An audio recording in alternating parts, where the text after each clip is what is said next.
Hello student, today we are going to see the next topic, that is types of organisms.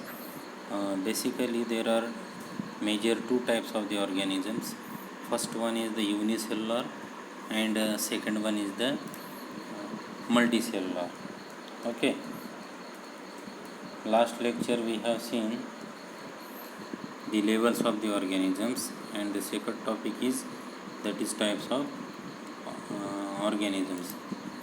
Now what is unicellular? Unicellular organisms are made up of only one cell that carries out all of the functions needed by the organisms, while multicellular organisms use many different cells to function, and the unicellular organisms include the bacteria, protista, and yeast. Okay, so you can see this two example of the unicellular animal is the kingdom Protista and protozoans.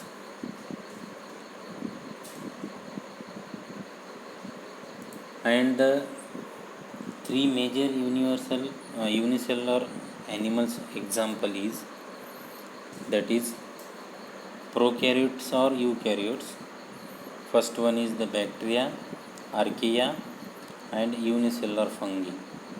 So this is the example of unicellular animals. So basically what is an organisms? Organisms is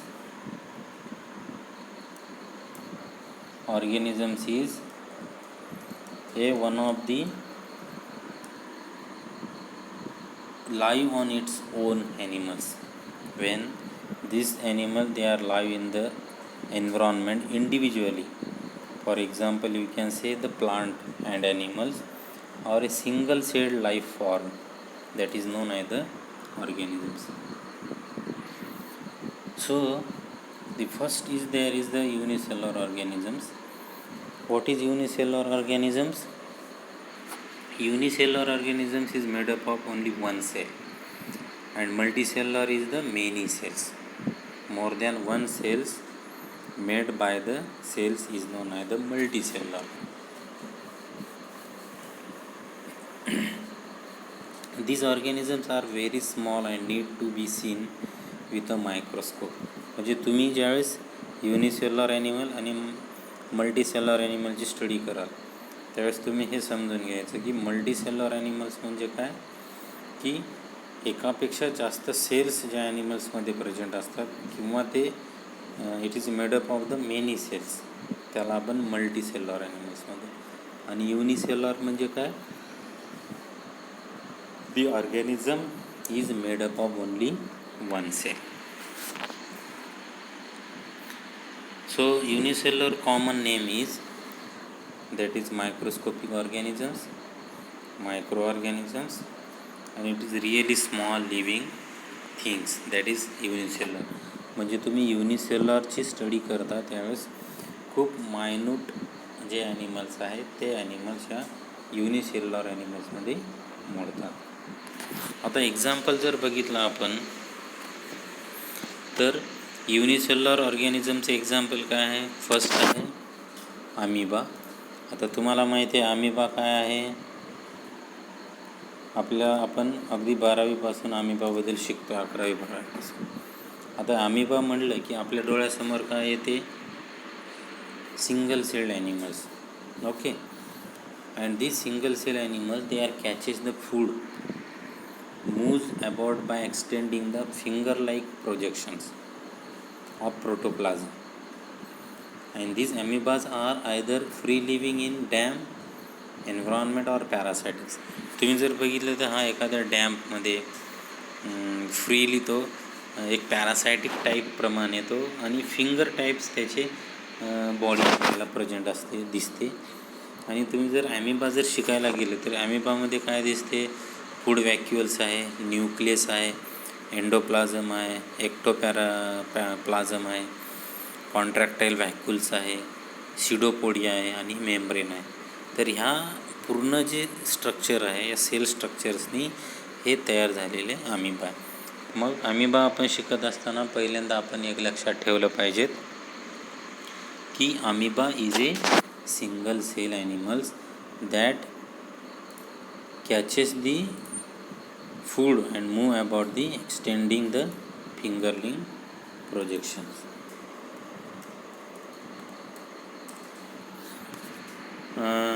second one is the bacteria.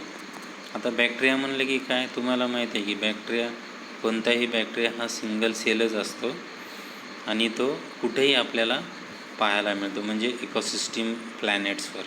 Okay, bacteria are very small single cell organisms and these are found almost everywhere on earth and are vital to the planet ecosystem. Some species can live under extreme conditions of temperature and pressure. The human body is full of bacteria and in fact is estimated to contain more bacteria cells than human cells. त्याच्यानंतर आपण जर बघितलं तर fungi आहे, त्याला आपण unicellular fungi म्हणतो. Fungi म्हणजेच फंगस, म्हणजे कुठे फंगस आपल्याला मॉइश्चर एरियामध्ये जास्त प्रमाणात दिसतो. पण फंगस म्हणजे काय, it is any member of the group of eukaryotic organisms that includes micro organisms such as yeast and moulds as well as the more familiar mushrooms. म्हणजे मशरूम जर बघितलं तर मशरूमसुद्धा हे एक प्रकारचं फंगी टाईप ॲनिमल्स आहे. And it is different kingdom from plants, bacteria and some protists chitin in their cell walls. त्याच्यानंतर आहे यीस्ट. आता यीस्ट कशाला म्हणतात, that is also unicellular yeast. Yeast are the one of the eukaryotic single cell micro organisms and classified as members of the fungus kingdom. Most yeast reproduce asexually by mitosis and many do so by the asymmetric division process known as the budding. With their single celled growth habit, yeast can be contrasted with molds with grow hypha. म्हणून yeast जर आपण study करायला गेलो तर हा सुद्धा एक प्रकारचा यूकॅरियोटिक सिंगल सेल मायक्रो ऑर्गॅनिझम्स आहे. आपण जर बघितलं तर युनिसेल्युलर ऑर्गॅनिझमचे हे इमेजेस आहे. अशा प्रकारचे आपल्याला हे प्लँक्टन्स आहे, याच्यामध्ये काही सिलेंट्रेटामधले ॲनिमल्स आहे, काही पॅरासाइट्स आहे. आणि आपण जर मल्टीसेल्युलर ऑर्गॅनिझमची स्टडी करायला गेलो तर मल्टीसेल्युलर ऑर्गॅनिझम्स म्हणजे काय, it is an organism made up of 2 or more cells. मी तुम्हाला सांगितलं 2 किंवा 2पेक्षा जास्त ॲनिमल्सनी तयार झालेले किंवा सेल्सनी तयार झालेले ॲनिमल्स आहे, त्याला आपण मल्टीसेल्युलर ऑर्गॅनिझम्स असं म्हणतो. These organisms are able to be seen with the naked eye. These organisms need all parts of its cell to survive. Common name जर बघितलं आपण तर मल्टीसेल्युलरमधले कॉमन नेम्स आहे many celled organisms, eukaryotic organisms, mammals, birds, reptiles, fish आणि many others. मल्टीसेल्युलरमध्ये जर बघितलं तर humans, birds, cat, flowers, dogs, mould, insects, trees. Okay, तर हे याचे एक्झाम्पल आहे या ॲनिमलचे. त्याला आपण युनिसेल्युलर आणि मल्टीसेल्युलर असं म्हणतो.